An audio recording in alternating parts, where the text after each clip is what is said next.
Nigeria's House of Representatives had to come out to disown a trending draft bill that proposes a return to the regional system of government in Nigeria. The document titled A Bill for an Act to Substitute the Annexure to Decree 24 of 1999 with a new governance model for the Federal Republic of Nigeria seeks to establish a new legal framework to be cited as the Constitution of the Federal Republic of Nigeria, New Governance Model for Nigeria Act 2024.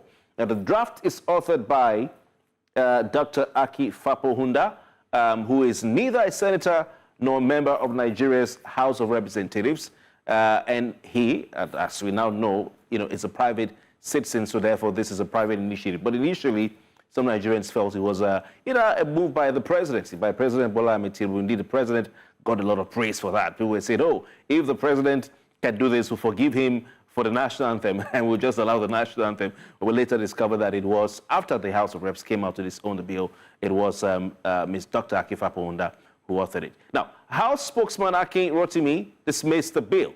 This is what he said, quote, "The committees on Rules and Business and Constitution Review have confirmed that there is no such bill before them." Well, the rest they say is history. Let's introduce our guest tonight. Now, he is Dr. Akin Faponda. He is from Ilesha in Osun State. Good evening to you. Good evening to viewers. All right. What inspired you to propose such a bill and put it out there in the public domain? Well, I've been on this since 2017 under the auspices of the Voice of Reason. We actually drafted a complete alternative to 1999 Constitution, which I also acted upon. Since then, I've been doing research, I've been doing studies on how Nigeria can change. And so it's not just an aberration, it's not just a fluke. I've been on it for quite a while. Now the time is ripe for us to change. So I just put some documents together for discussion, for the public to be informed about what is possible. It happens to be now that President Tinubu is on the throne, and we just have to bring ideas forward in the public space. Nothing about conspiracy, nothing about underhand the table at all. Did you foresee this document that you put out in the public domain going viral as it has now, with everybody talking about it, almost everyone on social media? Well, you see, when an idea's time has come, there's a vacuum in the polity of Nigeria. Nigerians are willing and they are wanting, they're desirous of change. My idea just resonated with all Nigerians because no one is satisfied with the order that we have now. So I'm not surprised at all that the time for this change has come, and we have to just hold on to it and make something out of it. I'm sure your phone hasn't rested since for some days now. But let's look at this idea of regionalism. What benefits do you think regionalism will bring Nigeria? First, please, let us not use words anyhow. What is a region?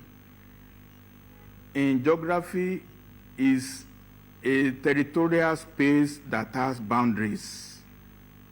That's a region. We could have Western region, Eastern region, Northeast region.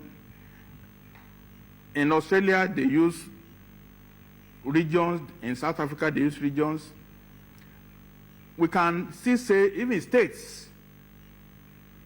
The states we have now are regions of Nigeria. I'm talking about geography now. So the essence of what I'm trying to propose is that Nigeria has been balkanized into pieces because we had lots of money in the 70s. Even brothers who used to live in one house say, no, I want to live separately now because there is cheap oil money. So 36 regions were created. 774 sub-regions were created. That's the nomenclature. So we have 36 regions, we have 74 sub-regions. We can't maintain them anymore. There's no money to do such a thing. We need to aggregate the regions now into bigger spaces. That's the essence of what I'm trying to say. So it's always operated on regions all along. The whole world operates on regions. Interesting. How the scrapping of the states, you've talked about it, but how the scrapping of the states as it currently exists, how will they address issues of marginalization and resource control? You will agree that marginalization is a big issue in Nigeria. Many people feel marginalized. Even within geopolitical zones, they feel marginalized. So how will this scrapping of the 36 states in favor of a larger, fewer regions address such issues? Marginalization is based on the fact that we have something to share, and you feel that your own share is too small, so you feel cheated. But you are sharing what doesn't belong to you. You are sharing what you didn't work for. So you can shout marginalization, oh, I need more revenue from Abuja. Supposing we flip it over. You produce and take care of yourself. Will you say you are marginalized in your own house? So it is the mentality of entitlement. We are all living on the crude oil from Niger Delta. We are all profligate, we are all irresponsible, we don't work, we want to eat. We are praying for miracles all the time. So some people feel God marginalized them because they don't have money, they don't have car. But you are not sick, you have 2 hands, you have 2 legs. Why can't you walk? Why are you marginalized? By the time we change the polity to production, work and eat, you produce, and then you eat what you have produced. Who is marginalizing you? But within these substructures, within the structures we have now, for instance, if we say the states in the Southwest come together from what we call Southwestern state, hypothetically speaking, from Southwestern state, some states within that may feel that they are being marginalized, even within that substructure of a region called Southwestern state. Some may feel that also they still need to control their resources that others do not have. Please repeat the question. All right, so I'm talking about marginalization can also be looked at in terms of those states who will lose the power they have, to control their own resources, and they don't have to share their resources with other states. They will not be happy about that. No. What we share in Nigeria is from Niger Delta. In fact, they are the ones that are marginalized because their terrain is so difficult, they cannot fish, the whole place is swampy, the money is taken from them, and you are building flyovers in Abuja, and you are building state government houses in all the states. It's Niger Delta people that should be marginalized. Because what God gave them, we are taking it from them, and they don't have anything to show.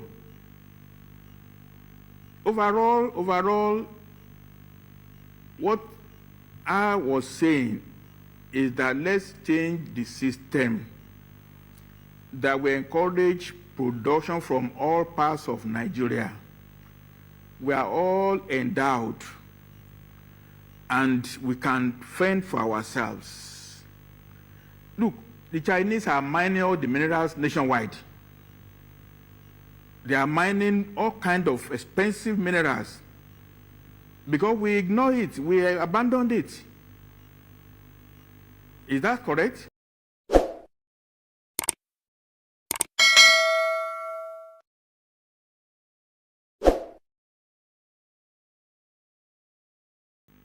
Actually solve the problem of resource control, agitations, and marginalization to a large extent. But some would argue that the states who have their resources would not want to share with others in the larger region who may not have such resources. For instance, the Renaissance Patriots Foundation, and you know about this, because I asked you this question this morning.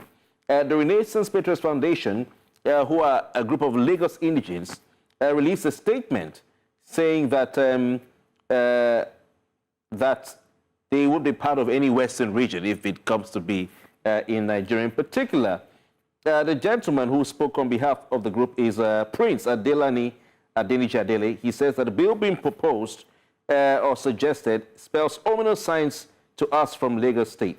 He said, quote, it is a further attempt to subsume our aspiration into a larger group that is antithesis to what we believe in as indigents of Lagos State. So some states don't want to relinquish their sovereignty under a larger structure. Sir. Okay, now, under what I'm proposing, the Yorubas will be in one region. We will have the same culture, we have the same worldview. We are going to have an internal conversation. The Igbos will have their own in their own area. The Hausas will do the same.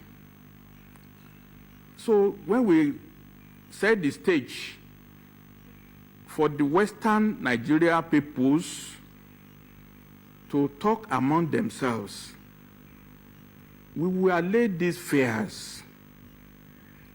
Even each region will still be a federation. In the area of Yoruba land, there are 26 sub-nationalities. There is the Aworis, there is the Jebu, there is Egba, there is Yewa, there is Ibadan, there is Ijesha, there is Ekiti, there's a Laje, there's Okeogun, there's a Gbomina. Okay. There's Okun. All these are entities in Yoruba land. We are to make sure that the region takes care of everybody. And for instance now, the Okeogun people feel they are marginalized too. The Ekitis feel they are marginalized by the Badans. So these are just. But Dr. Akin Faponda, I mean, some will say all this ethnicization of such an idea of the regional structure of Nigeria, if it comes to will lead to a further breakup of Nigeria. Igbos will have their own region, Yorubas will have theirs, and then within a snap of a finger, anyone could say we want to pull out of Nigeria. That's why the states were created, to prevent Nigeria from breaking up or prevent a further civil war. Please don't let us use words that are applicable.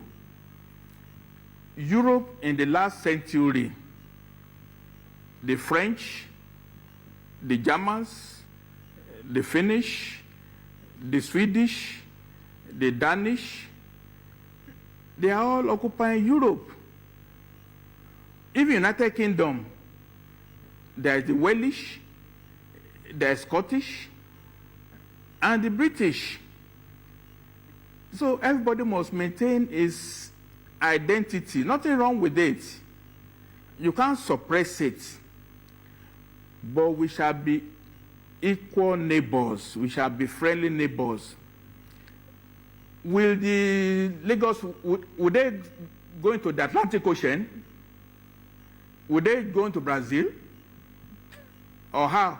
There you go, sir. There you go. Some are saying this whole Awori talk and Brazil talk and all that is not needed at this point, that we should keep out the ethnicities from this. But let's leave that out. Let's leave that for now. What will be the state, Dr. Faponda, the fate of state governments and civil servants if this bill is passed? What will be the fate of the civil servants under the different states and those who work in the state administrations?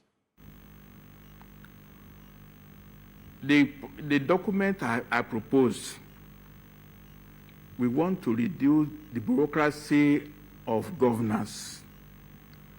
We have 36 governors, 36 state executives, 36 House of Assembly. Each assembly has at least 25 members. 724 local governments, chairmen. They have also parliaments. 90% of the revenue goes to serving the people.